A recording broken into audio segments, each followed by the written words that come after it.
Hello, lovelies. Welcome to the Fat Joy podcast, where we talk each week about how to flourish in an anti-fat world.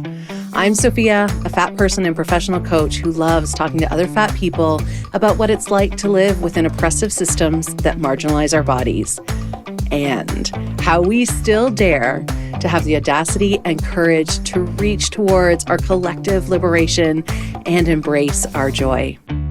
Please know this is an adult content podcast, so there will be swears, we will be talking about harms we've experienced, and we will be rebelling against diet culture, anti-fatness, ableism, racism, etc. If you'd like to support the Fat Joy podcast and get bonus content as a thank you, please check us out at patreon.com/fatjoy.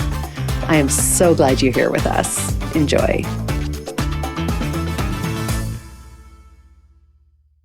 Hello, everyone, and welcome back to the Fat Joy podcast. I'm Sophia, of course, and with me is Pam Luk, who I was saying before we started recording, Pam, that you've been on my list for like a year of people I wanted to talk to.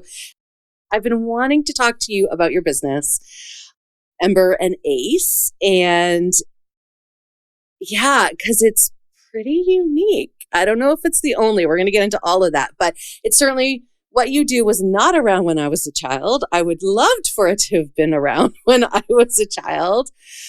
So why don't you start by telling us a little bit about you?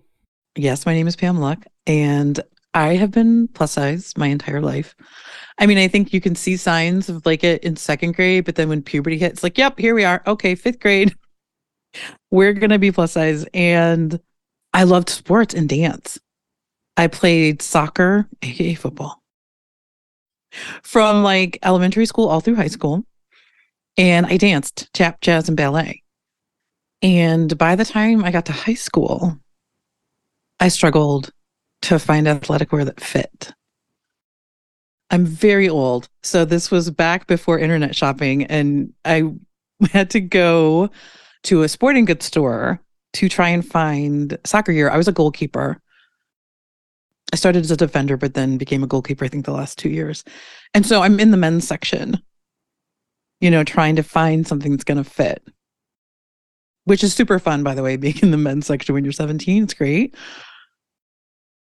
And so they had, an extra large or maybe a 2X, and it's always like it doesn't fit quite right. And of course, the sleeves are too long and the pants are too long. And we all do that thing where you like tuck your arms in and like stretch out the chest. Yes. Oh, that's so universal. I just realized in this moment. That was really tough. And obviously leotards for dancers, so I quit, both of those things. I did do African dance actually in college, which I loved. But my tap, jazz, and ballet days were behind me.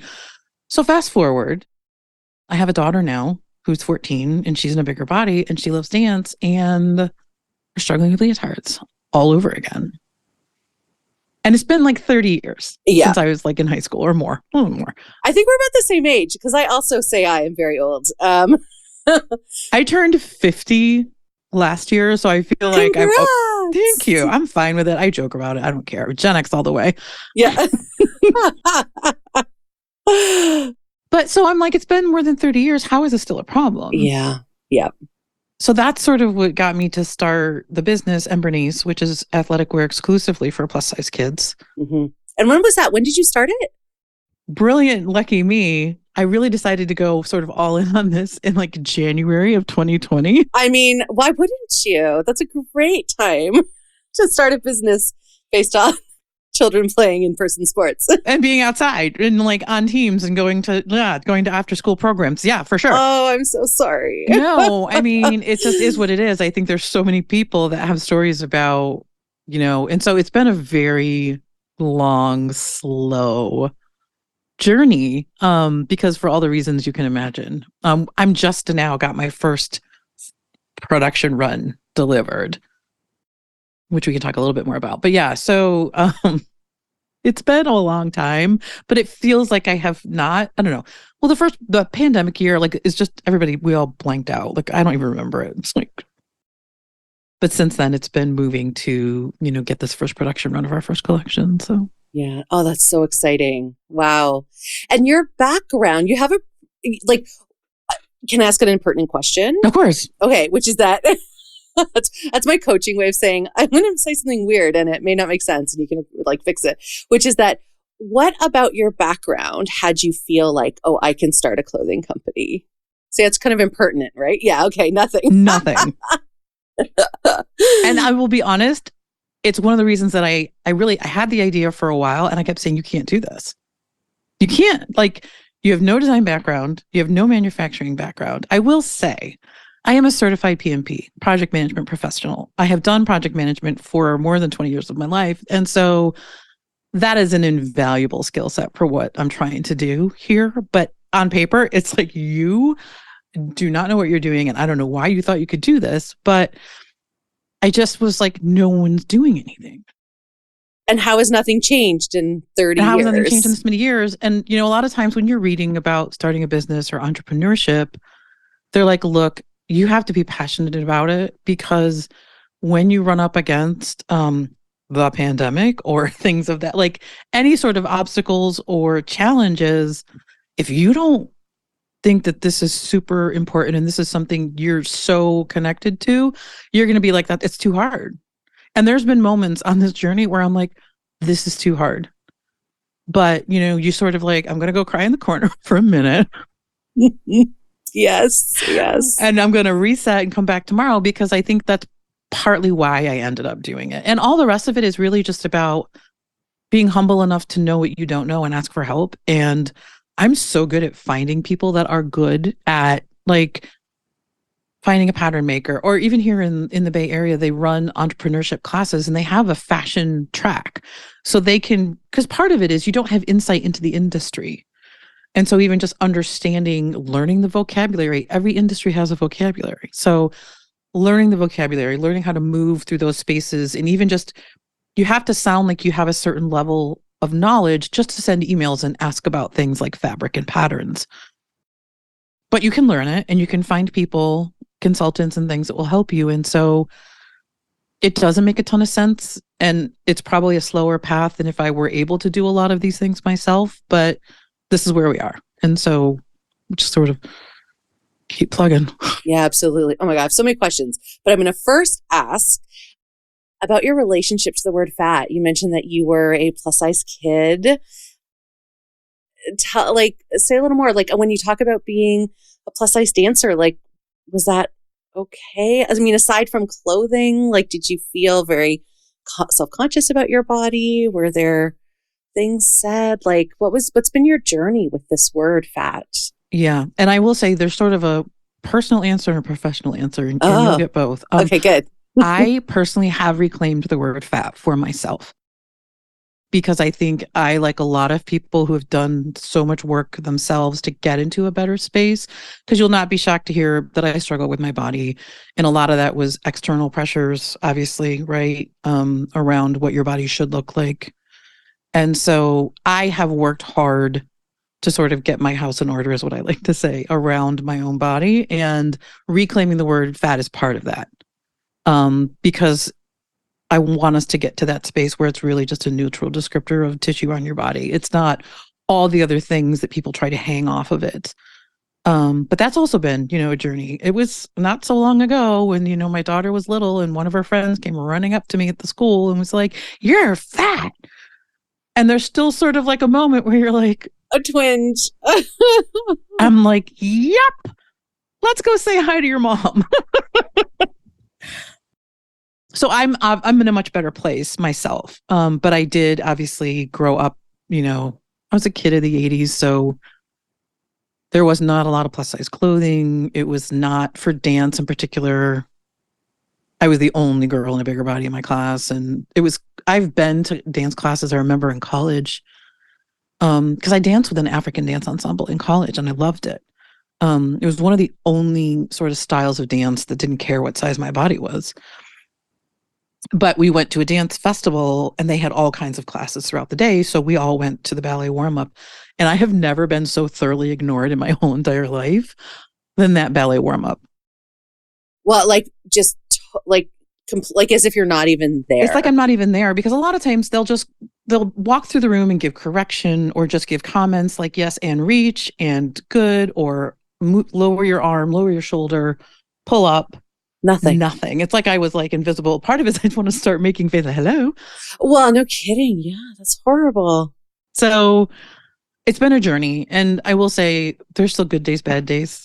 I think what I'm trying to, help my daughter understand is in all things, it's a practice and good days, bad days, and sort of just coming back to a better place. And the good days don't last forever, but the bad days don't last forever either.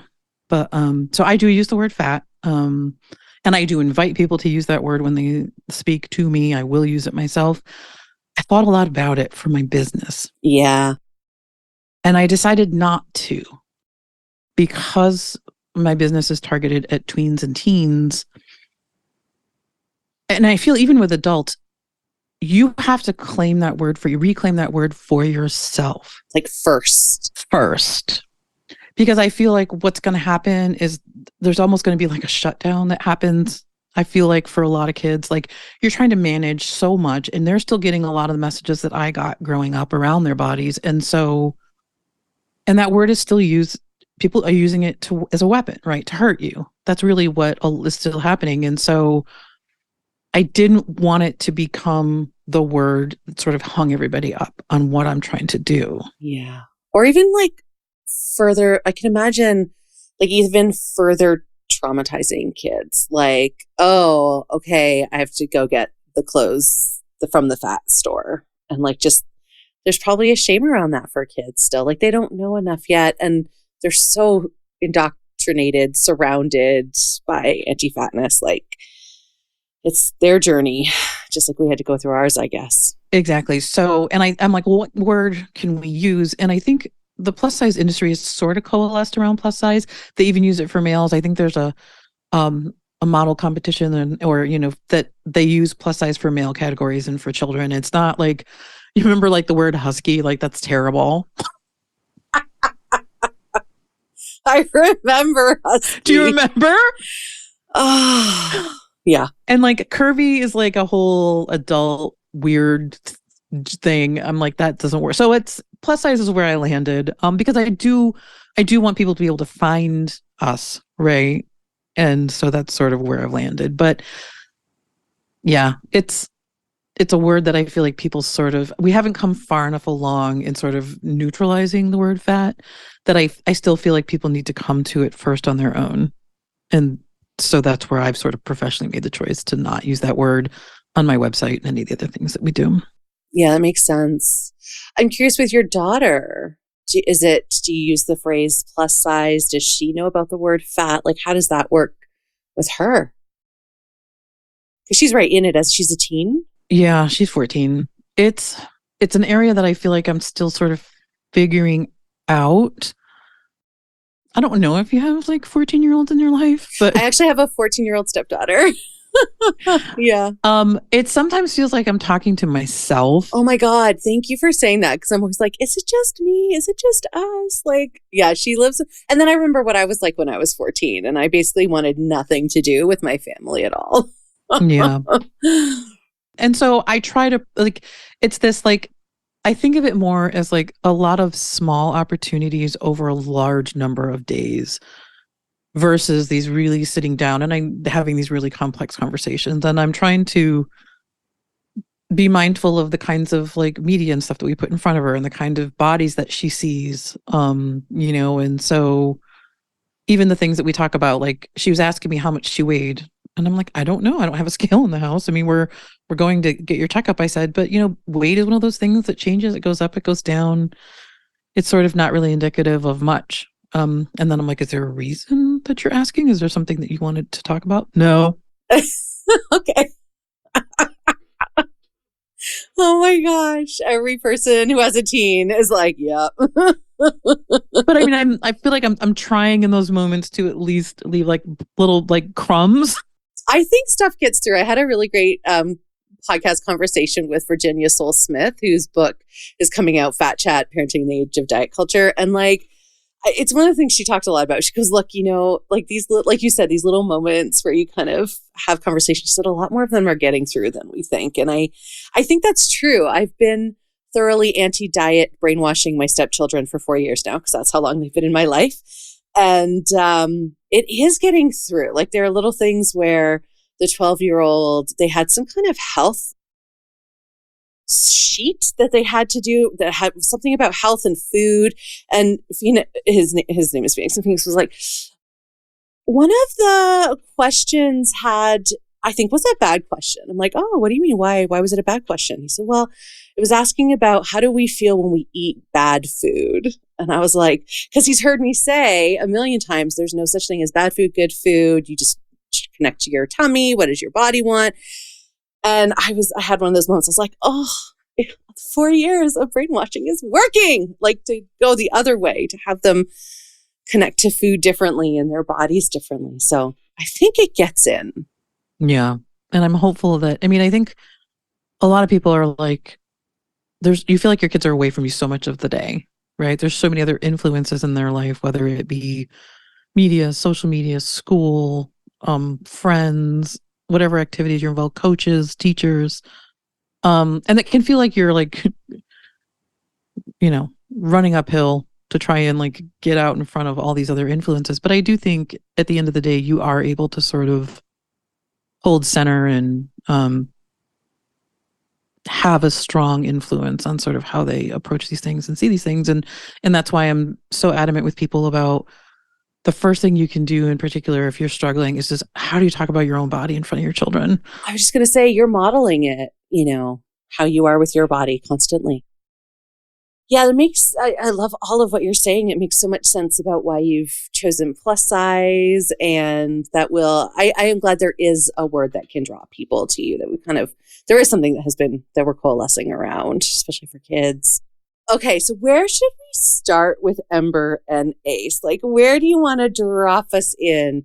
Is it the Kickstarter? Is it like before that? Like, what was the kind of like, fuck it, I'm doing it moment? Like, was there a moment and you're just like, I'm in, I got to do it?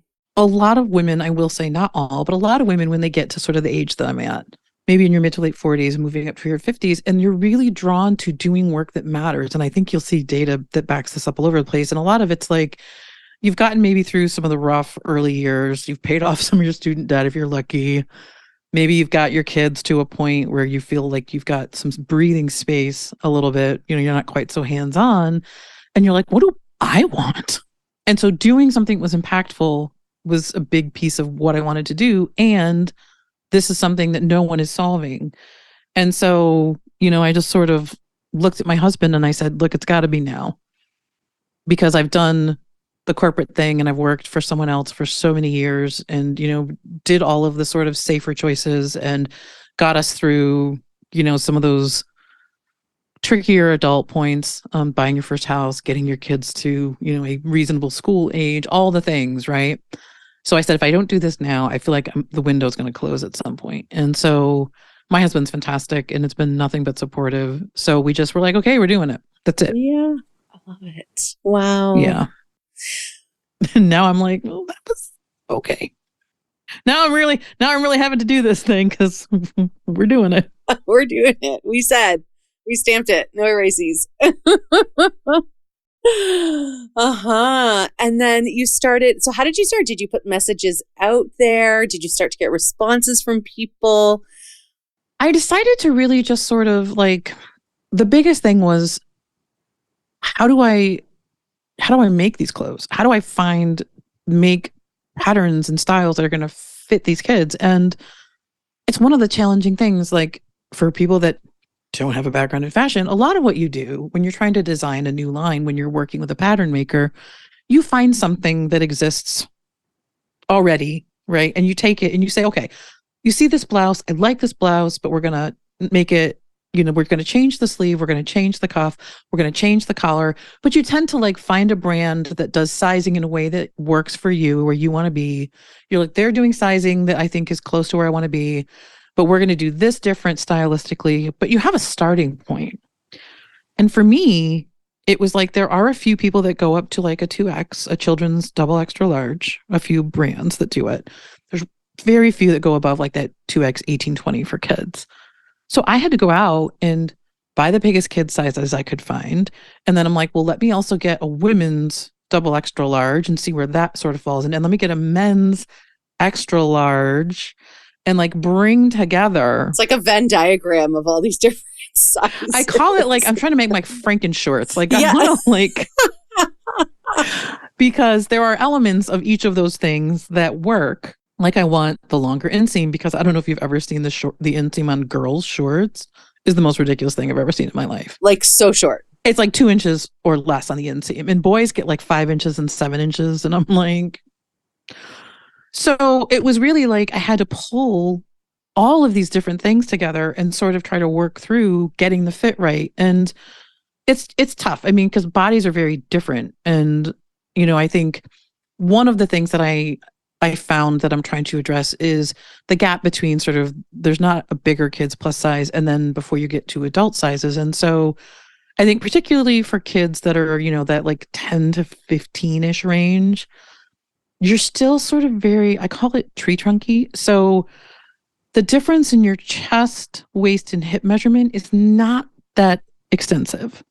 It's not the big sort of hourglass that you tend to start to see a little bit more, or pears, or whatever you want to call them, all the terrible words we use to describe shapes, but it's not the inverted triangles and all those things. So it was really about, so again, taking the shorts and saying it's too big through the hip, we need to bring those measurements closer in alignment, but we also need to upsize everything because, you know, an extra large isn't that big. And so just working through iterations of that for everything. Wow. And are you a what's the word? A sewer? A seamstress? A sewist or a seamstress? Absolutely not, because I wanted this to be even harder. It's one of my biggest regrets. My mother sews. I didn't learn. That was a terrible decision. Oh, no. And my mother lives on the opposite coast, so I couldn't just like run to my mom's house and be like, just bang this out for me real quick. So no, I don't. And so I'm the worst person to do this in the entire world, but here we are. So no, I had to like work through iterations of this and try to land on a fit. And like for t-shirts, again, we don't want to go to adult size because that's going to be like 6 inches too long. It's going to hang to your knees.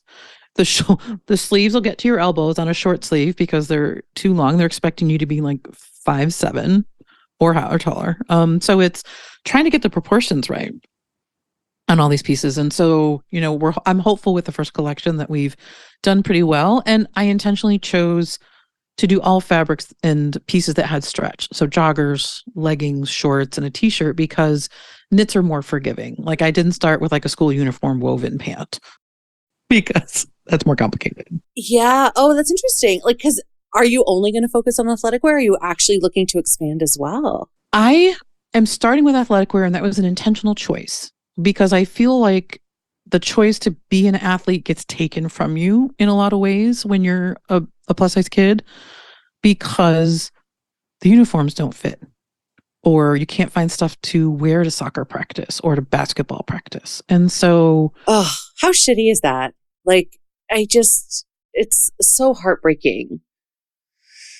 Because I don't think we even realize what you're taking away from these children. Movement should be joyful, and it shouldn't be about torturing yourself into making your body smaller, for starters.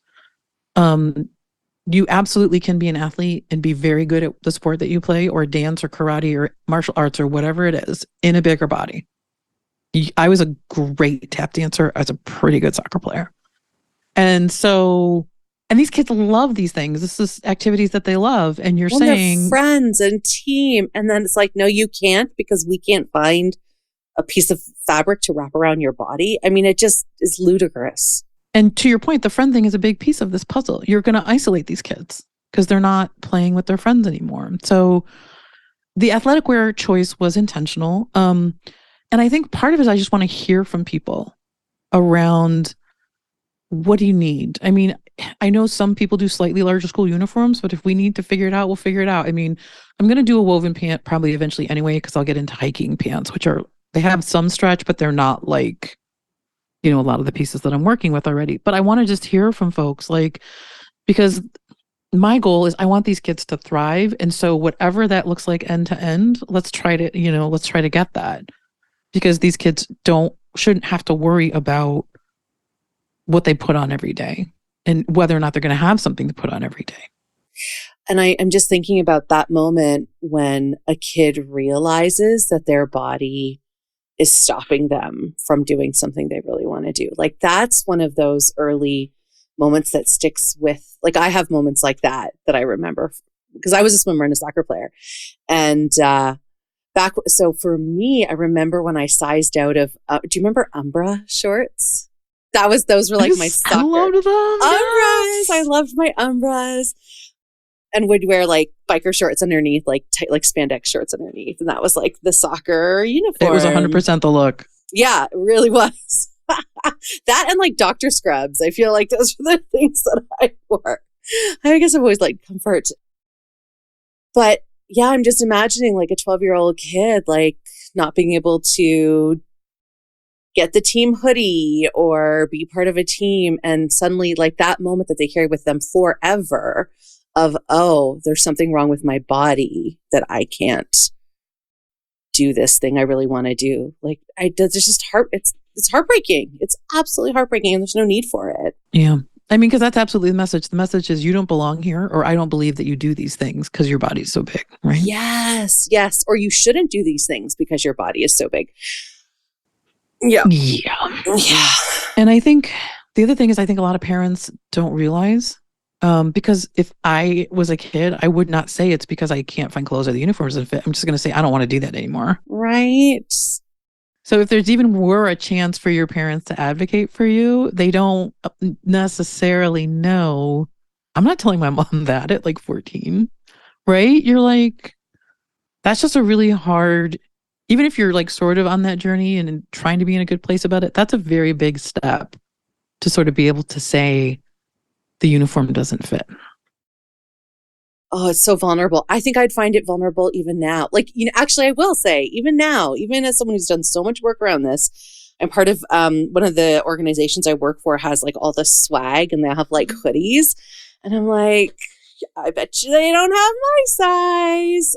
And I think I probably need to do some work with my coach or my therapist about saying something about that because I know they don't. And yeah, so if I were ever to gather in person and it was expected we're all they want to send us whatever size or it would send us it's hoodies. So send us the hoodie, then yeah, like that's so vulnerable. Just had this, by the way. I just had this. I volunteer for an organization and they're like, yeah, we have these fleece vests. Everybody, we're going to drop them in the room. Just let me know what size you need. And for reference, I'm sort of like a mid-fat. So I'm a 2X on top, 3X on bottom, most things, right? So I'm like, all right, I'm going to tell them a 2X. We're going to see where this goes. Because the other thing is, I sometimes will size up for like stuff that's supposed to be like a layery thing. Like for a fleece vest, I might actually go to a 3X just because it's not like a shirt. Anyway, so I asked for a 2X and shockingly, they didn't have anything above an extra large. Not even a double XL. Like just. So I'm like, that's fine. Just leave it. I'm like, it's all good. It's fine. Thank you. And so of course they couldn't just let it be. They're like, well, it's a men's extra large. So maybe give it a try. And I'm just like, you couldn't just leave it, right? You couldn't just let me not have to dig deeper and tell you. I assumed that it was probably going to be either men's or unisex in sizing. And I still need a 2X for men's or unisex sizing. So no, thank you. I'm like, just take the no. Just take the no. Oh, see, this doesn't go away. Yeah. And at least as adults, we can talk about it, process it, bitch, moan, complain about it. But kids just have to, most likely, they don't know how to do that quite yet. And so they just kind of sit in the shame. Yeah. And so it's just, yeah. So I want these kids to keep doing the things that they love. And, it's mostly about those kids, but I will also say, like, I think it's good for thin kids to see kids in bigger bodies also doing these things. Yeah, I agree. Yeah. So as you have started this endeavor, started building a company, tell us about, because you shared a little bit of this with me before we started recording. You wanted to add photos to your website. What happened there, Pam?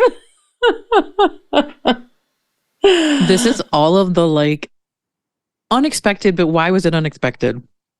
Sort of things that you sort of like, I feel like it's taken me forever to sort of get to this place where I, have a business and I have a website and social media and all those things, because a lot of times when you're starting, you start with what's called stock photography. So that's photographs that have been made and paid for by a photographer, and then they resell to you so that you don't have to go out and hire a model and photography to do a whole shoot of your own. So it's a very affordable way to sort of get photo content for your site, for your social media feeds, and all those kinds of things. So there's, a few different large providers that do stock photography. So I'm trying to find photos of plus size kids, fat kids, kids in bigger bodies, all the things. And the photos are basically terrible. It's plus size kids eating donuts or eating French fries or eating hamburgers or being measured or being weighed or looking miserable and holding their fat at their waist and frowning. And I'm like, oh my gosh. Oh, nothing. There's really, I found a few, but like this is me spending hours across 4 or 5 different providers of stock photography. And I'm like, first of all, that poor kid, there's one with the kid's wearing clothing that's obviously like 2 sizes too small for him. First, I feel terrible for all these children that are in these model shoots. And then I'm like, and you wonder why everyone has these ideas around people in bigger bodies, because I can't imagine, we're starting to see improvements for adults, but a lot of the stock photography for fat and plus size adults is just as terrible. It is. Oh, absolutely. Yeah. So it's just one of those things where you're like, anyone else who wasn't working with kids in bigger bodies would have so much to choose from. If you want to see a kid playing outside or playing on the playground or playing soccer or basketball or dancing, those pictures you can find for thin kids all over the place. Yeah, you can have as many probably as you diversity like. As well. Probably Yes. Lots of BIPOC, because that we're doing better at that, but still not with different size bodies. And then when it was time to start fit testing, so you make your first round of clothing in one size and you fit test it and try to figure out, how do we do? I'm saying this pair of shorts is going to fit a kid with this size waist, this size hip. Did I come close to that? So fit testing is one of the first things you do on an actual human being once you have something made. And there are fit models all over, and you can usually find them. And I live on the West Coast, and so that's usually not an issue. Couldn't find anybody here. None of the agencies could find me a plus size kid. I tried to work with agencies in LA, which is a much bigger industry. Obviously, it's the industry hub on the West Coast. And asking, for a true plus size kid, here are the measurements and sizes I'm looking for. I need this kid to wear a children's 2XL. Here's the waist hip range that I'm looking for. And it was like, how about a size 8'10"? I'm like, oh my nope, gosh. it's like a medium. What are you doing? Wow. And so I couldn't find fit models. Okay, it's just so many layers, Pam. It's so many layers of anti-fatness. All on top of each other. I'm amazed you kept going. You're a hero. It's just. Well, and working with kids is one of the toughest markets because they grow so fast. But that's like a lot of the choices that I made, like on the joggers, they have a cuff at the bottom. Cause I'm like, if you have to size up, but you haven't like maybe grown, I'm trying to like keep stuff from dragging on the floor, because I also, since I don't sew, they're not getting hemmed. So like anything that's got a sleeve cuff or a pant leg cuff is going to save me having to try and hem this thing on you. So kids is rough. But I'm like, it doesn't matter. Somebody has to figure it out. Yeah. So what did you end up doing with the fit models? Did you end up finding some children? I ended up making my daughter sort of be more involved than I may have liked. I'm very protective of her in general, and I think I'm very protective of all these kids, but obviously very protective of my own. But so I did use my daughter for fit testing, but I was, the thing is that because of the pandemic and because of supply chain issues and all of the right. I forgot about things, supply chain issues too. it just took so much longer to get through these rounds of fit than I think it would have. And like I said, I can't sew anything, so somebody has to sew them for me, and then they get sent back, and then we test it out, and then I give you all my changes, and then we go through a couple of rounds of that. So I think by the time from start to like getting through like the third round of fit, I think maybe 6 to 8 months have passed. And my daughter is like growing taller. I'm like, so now you're like, it's going to fit you, but in my mind, I think it's going to be like you're on the high end of this size range, so it's not going to be an ideal fit. Oh, gosh. So, I mean, that's why I'm like very excited to, finally have product and to get this out into the world and let people try it and just keep, sharing feedback about where we need to sort of make some changes and things like that. But there's been moments where I'm like, if we don't like get this out in the world soon, like she's going to be so tall. And she's going to be in her 20s and being like, Mom. She's going to be on her way to college going, I'm done. Okay. Oh my gosh. The first shipment of clothing, did you say, I think came in? The first production run, yes, is finally done and ready. Amazing. Yeah. So now what happens? Now I sell the clothing and the people give me feedback. Perfect. Yeah, it's really about like, I want people to try it out and let me know what's working and what we need. I want there to be, a dialogue, and it's never going to be perfect on every single body, but the goal is, can I hit the majority? And look, my daughter will be the first one to take a t-shirt and make it a crop top if that's what she wants. So I'm like, you can always do your own thing. And yeah, and then it's really about where do we go next? Like, I obviously would love to do dance wear. I know folks are probably interested in swimwear as well. Oh, yeah. And I think leotards and bathing suits, particularly at least for girls, are but like for swim shorts or trunks, I have a athletic short that we can start from. So I feel like it's dancewear and swimwear, but I'm going to wait and see what folks have to say. Yeah. Oh, that's great. Yeah. Are you aware of like the latest, the American Association of Pediatrics guideline? Yeah, your face says yes. Yes. So curious your thoughts, especially because you're creating clothing for kids so that they can connect and, perhaps find neutrality or acceptance with their bodies.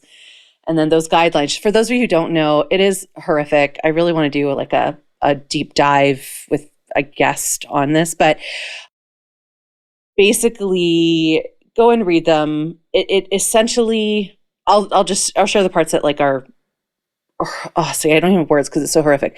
Basically, they say children as young as 2 should be weight monitored, possibly even experience restriction if they are above, the children's equivalent of BMI measurements, which we know is bullshit. And then kids as young as 13 are now eligible and should get bariatric surgeries, which is beyond horrific. I just can't. The doctors are now getting all this stuff. Of course, it's all motivated by Novo Nordisk, who has promised to make like $25 billion for their shareholders by 2025, and they are the architects of all of this. So, okay, Pam, I'm rant over on my end. Your turn. Yeah, it's been rough.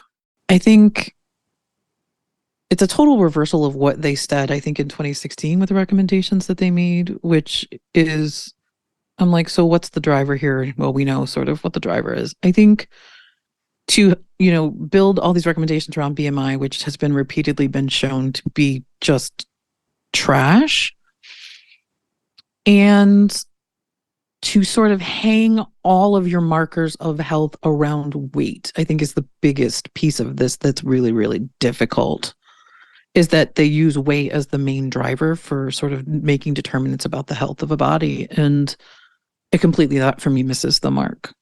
It's been hard because I have a child, and, how am I navigating the appointments and things? So I picked up the executive summary to try and read through it, and I got partway through it. And then I'm like, I have to protect my peace a little bit here, and sort of, so I focused more on navigating this for myself and my own family. And I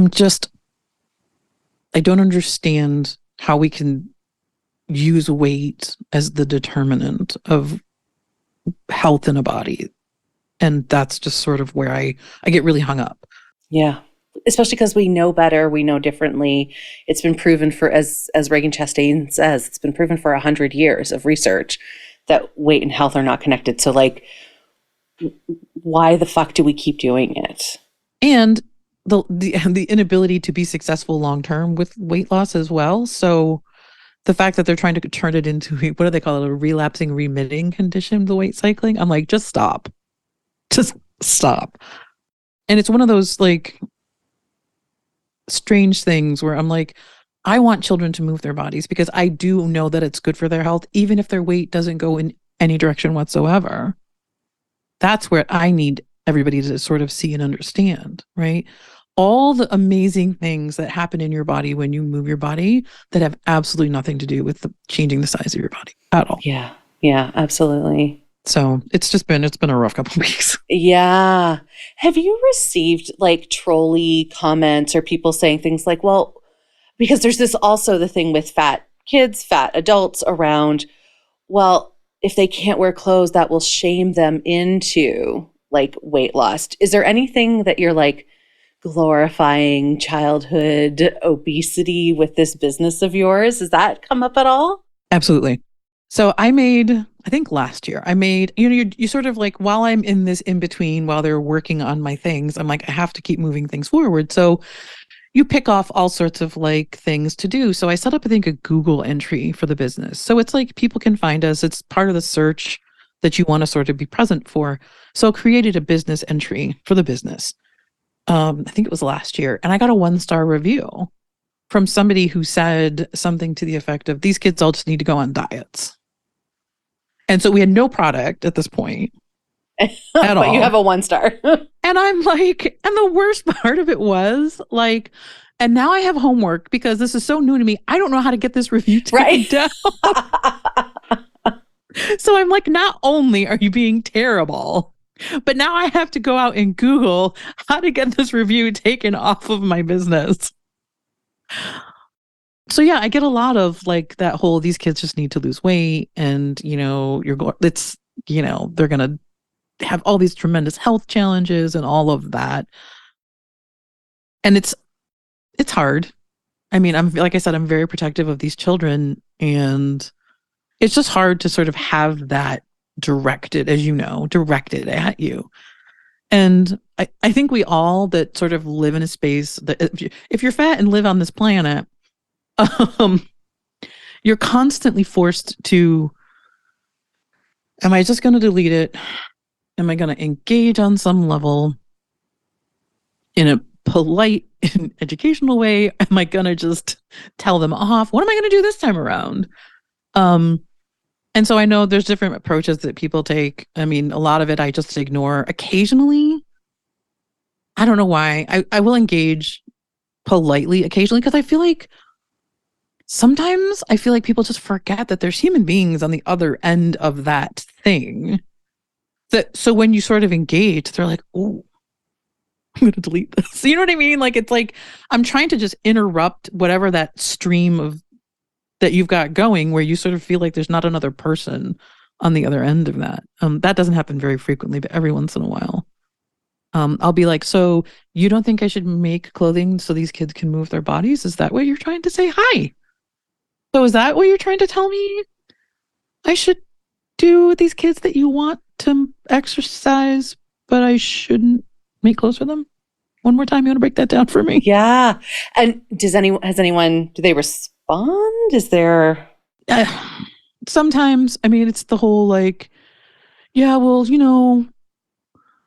it's the whole, all of the same arguments that I think bad is bad, blah, blah, blah, blah. Yeah, all the bullshit. We've all the stuff we've heard before. So I'm just like... Yeah, I'm a deleter. I'm like, you know what? If you're going to write that on my page, I'm not interested in talking to you. At least ask me a question. But don't just say, perhaps you should. I posted something recently about a doctor visit, and they were like, well, maybe you should try not being so fat. I'm just like, okay, delete, because these are my accounts and I choose what's on them. Yeah, it's so awful. And do you want to hear something funny? I do. Maybe I don't know. I'm nerd humor, but so I worked with some marketing consulting support as I'm working through the business plan. And it's one of those weird things where I sort of have two groups of people that I talk to because a lot of kids don't buy their own stuff. Their parents are involved. So on some level, I have to engage the team, but I'm also talking to the parent. So I wrote out these, customer profiles and this is my key influencer and all this stuff. And so the marketing team that I work with are fantastic. And they're like, well, you also have I'm like this awesome parent. I'm thinking of myself, like this is the parent, and she's like, this is what her kids do. And they're like, well, what about the unaware parent? I'm like, I was just going to ask you about the parents. Yes. Oh,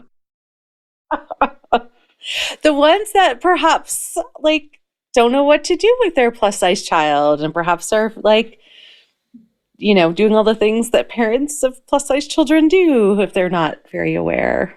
Yeah. It was this moment where I'm like, oh yeah, okay, sure. You mean they're all not like me? What now? So I think, it's one of those things where when we're talking, what made me think of it is you were talking about engaging and choosing when and where to engage. And I think it just made me think in my head, well, if there's any community that I am going to try and engage with, it's people that actually have plus size kids and that maybe are not in the same sort of headspace as me, in an effort to sort of ask them to maybe listen more and say less and try to like tune into what's going on with their own kid. And, I think for anyone that's been, fat for most of their life, we all can tell you a story about a comment made from a family member. And a lot of time it's a parent. And I'm like, listen to other fat people tell you why they still carry that today. And I remember some of the comments that were made by strangers, but not so much as the ones that were made by people that were close to me. And so trying to get them, like, we may not always agree on everything, and maybe it's not going to get you to that space. But what I am going to try to ask you to do is maybe neutralize a little bit and talk less and listen to your kid more and try to come from that space. And yeah. That makes me think that there's a real, that's a pretty overt social mission as well. Like even hearing you say that, like that is, I want to change minds and hearts in order to support the kids in their bodies. Yeah. How, I'm like, how are you going to do that? Please. I think the first part for me is just getting these kids to keep doing the things that they love. My first and foremost goal is always around the health and safety of these children, and that staying connected to things that they love and kids that they are friends with. That's sort of the first piece of this. And then I think, when you can start to see your kid continue to be successful and thriving and the body's not getting smaller. And part of it's just like piece it together. I used to do the same warm-ups and the same practices and the same games as all my teammates. I didn't eat extraordinarily differently from my teammates. We all went to the same sub shop before away games, that we take the stuff on the bus. You know what I mean? Like I was not eating that differently from my sisters who were both straight size. I'm just like, start piecing it all together. This kid is out there doing these things and they love it and it's good for them, but their body is just what it is. And so part of it is there's no better sort of example than just seeing that for yourself. And that's not only for parents, but I think, if we're going to move the needle for this next generation, you need to see kids the same age as you doing these things. And you're like, oh, they come to the same practices as me and come to the same games as me, and we all eat lunch together and they eat like me. And this is what their body looks like. Right. And so it's always going to be about the plus size kids first, but it's then just the fact that I can get them to a place where they are more comfortable and connected, just that increase in visibility, I think is going to start to impact others. Yeah. Yeah. I love that. I hope, I hope. And I wish that it does. It needs to, it has to. Yeah, I can really feel your heart in everything you're saying. Thank you. And all I can think right now before, all of this came together is we can do so much work around how we talk to our kids and, how we engage and how we try to move the needle on how they see themselves. But there's nothing you can do if at the end of the day, all the messaging we're giving is there's nothing wrong with your body. And they are left with, then why doesn't anybody make clothing for me? We're lying. We're being hypocritical then. Because no one, you know what I mean? We could talk about capitalism and that whole thing and try to bring it from that lens, but that's a very stark, clear answer for most kids. And so that's why I don't give up. Yeah, absolutely. Wow. Well, I'm so excited for this to launch. I'm so excited for those clothes to get out and be worn. Yeah. And the expansion of your business is going to be brilliant, Pam. I think I mean, I'm not an expert in this industry, although I will say for about 6 months, a friend and I we're starting, we actually even pitched at a couple of incubators to make a plus size dress clothing line because we were so frustrated especially here in Canada, not finding, we only have basically 2 brick and mortar plus size stores. And they're both kind of expensive and they're very, they do not allow for full fashion choice in terms of style. Thank you. Yeah. So my friend and I were like, we're going to change it. And then we were like, oh, fashion's a whole thing. It's a whole other thing. And we would have had to probably quit our jobs and to do it. So even as you're talking, I'm like, oh yeah, I remember the complexities. And that was adults. Yeah, that was adult. And I will also say the other thing that I'm also sort of trapped in the middle of is sort of the terrible model of the industry, which is to generate all this stuff and make these large volume buys. And then you have all this stuff that no one bought or no one wants. And it's just the waste and the environmental impact. So it's also, how can we do this small batch, but also make it affordable because I'm doing kids. It's really, really, it's complex, but I think that's the other reason it's taking a while, but I'm trying to I'm cutting a new path in a lot of ways. And it's slow but yeah, it's complicated. Yeah. Slow and meaningful though. I mean, I think it's very interesting. I wonder if you've seen this too, but I've seen a real trend, especially around kind of anti-racist business practices, businesses that are focusing on being feminist and anti-capitalist. And there is a slowing down because that is what's required in order to make more considered choices for things like suppliers. And how do we not just have more fast fashion? And how do we, it's a lot to balance and it takes time to think through a lot of those choices. So I don't know, for what it's worth, I think it makes sense that it's taking time. And I love that you're thinking through all of it because it really matters what you're doing. And you get to create a model for others. So hopefully starting a revolution, Pam. In my spare time. Yeah, that's right. So I'm going to share your website for sure. Is there anything else that you want people to know about what you're doing or where you'll be? Are you going to I don't know, do they have conventions? I don't even know. Is there anything else that that the people listening should know about what you're doing? You're so funny. I will tell one more story because people often wonder about the name because it's a little unusual. And I think one of the challenging things when you're trying to name a business is that you also have to, it has to be indicative of the business you want, but let's be real, brass tacks, you need to have a URL. And every English word under the sun and every spelling of every word is basically taken. So there was a lot of journaling when I was trying to come up with a name. And the name comes from the word embrace. Oh, yeah. Oh. Because I was, just sort of thinking through what is this brand about? What am I about? And it's about embracing these kids. And that's sort of where the name comes from. So. Oh, I love that. And so you broke it into Ember and Ace. Yes.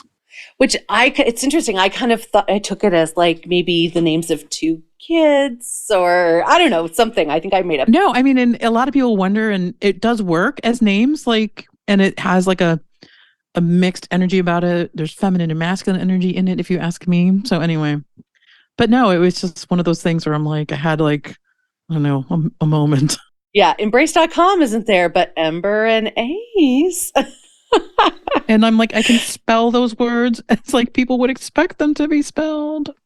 It's winning all around. So anyway, it just sort of worked. The second I said it, I'm like, you should have seen how fast. I'm like, emberandace.com. Yeah. I know. I have never bought a domain name so fast in my whole life. Yes, so good. I'm so glad it was available. Oh, the heartbreak if it wouldn't have been. Can you imagine? I would have been like, that's it. I'm done. I don't know where to go from here. I really wanted fatjoy.com and it was available, but it's one of those ones that's been bought by some. They parked it. Yes, they wanted like $3,000. I'm like, okay, well, screw you. So it became fatjoy.life. I just chose a different end. And I was like, actually, I like the .life. I didn't even know that was an option. So I'm like, you know what? That's just what it's going to be. So Pam, let's talk about joy. You've had so much going on. How have you stayed connected to your own joy? I've done a mixed bag of success. I will be honest. It's hard. I do have 2 dogs, and they can reset you faster. I mean, obviously my daughter does as well, but the dogs are just like, yeah, I just love you. Come sit with me. It's like buckets of love. I've been a year without my girl, and every day I'm like, oh, I miss that just ever-present love. Yeah. I mean, you can be having a rough day, and they're just, the tail starts, and you're like, all right. You just smell a Dorito paw. It's like, oh, there it is. There's the love. So yeah, I mean, I think it's simple. It's finding little stuff. And I try to get outside and just walk. Well, you're in a good area for that, right? Do you say are you in San Francisco? Yeah, we're just north of San Francisco, so we're up in Marin County. But yeah, there's a lot of really nice open space here. And even just like, it doesn't even have to be that fancy. Like, I don't have to go out and like find a trail with redwoods. Even just like getting out and walking in the neighborhood is just such a reset for me. So yeah, like when I have face, my husband's like, do you want to go for a walk? When you have face? Like, he's like, you have face. And I'm like, in my house, that means I like probably got a wrinkle right here between my eyes. Oh my God, I'm going to start using that. I'm going to say to my husband, I think you've got face right now. You got face. You got so face. For me, it's like food, water, get outside. Right. Go play with the dog. Like, cycle through those 4 things and you're probably going to do great. Right. That's great. That's great. You got face. Amazing. Well, Pam, it has been really, really wonderful to talk to you. I'm so excited for your business. I'm definitely going to share as much as I can. It'd be lovely to have you back maybe a couple months down the line when you're getting feedback from people and maybe you've got pictures of kids playing in in their clothing. And yeah, I'm so excited to track how this grows and the impact that you're going to have on both kids and their families. Kids and their families. Yeah. I hope so. Yeah, absolutely. All right. Thanks, Pam. Thank you. Before we go, I'd like to read a poem because poetry can reach our hearts in a different way. Poems can have us feel in a different way. And that's what this podcast is all about. Expanding our hearts, deepening our empathy, and inviting in joy. So each week, you get a new poem.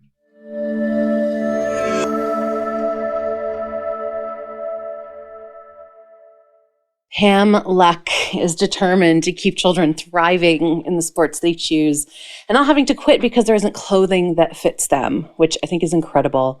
It is inspiring. It is necessary. When we're kids, how about we get to just be kids? There's so many things that get interrupted in our childhood, especially if children are moving through childhood in bigger bodies. So Pam's desire to help kids stay connected to the activities that they thrive in is incredibly inspiring to me. And I think as a bigger goal, staying connected to our bodies as we navigate those early years between tween and teen, I should say. It's so important. These years are so fraught anyway. The last thing we need is not being able to have clothing to do the activities we love. So in that vein of kind of staying connected to that feeling of childhood, this poem by Danusha Lamaris always connects me back to lying on my belly in green grass and watching the bugs move through their tiny world. And it's called The Bugs of Childhood. Don't you remember them? The furred legs of a caterpillar moving along your arm, each follicle prickling beneath their touch. The crumpling of a ladybug's underwings as it tucked them back beneath its glossy shell. The butterfly on your finger unfurling its long spiral tongue. Rows and rows of ants hefting their white eggs. The fly's head bowed, antenna bent under the careful work of forelegs as it bathed its large composite eye. One, no bigger than a speck, left tufts of foam in your palm. Another, a pool of green. Some rolled themselves into a pill-shaped ball at the slightest touch, while others, no matter how you tried, refused. What was it about the workings of their small bodies, the click of the mandibles or the steady pulse of the thorax, so nipped at the center it seemed tied with string? Almost electric, the way they zipped through the grass, sunlight caught in iridescence. Remember?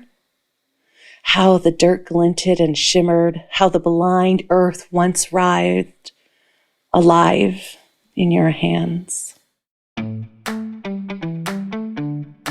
Thank you for joining me today. My hope is that you're feeling a little less alone and a little more seen. So until the next episode, you can find me on Instagram at fatjoy.life, on YouTube at youtube.com/@fatjoy, and on Patreon at patreon.com/fatjoy. Please do check out the show notes for how you can connect with my amazing guest and for the links to the poem. All right, lovely. I am sending you off with my best wishes for an abundantly Fat Joy day, and I look forward to talking to you again soon. Bye-bye.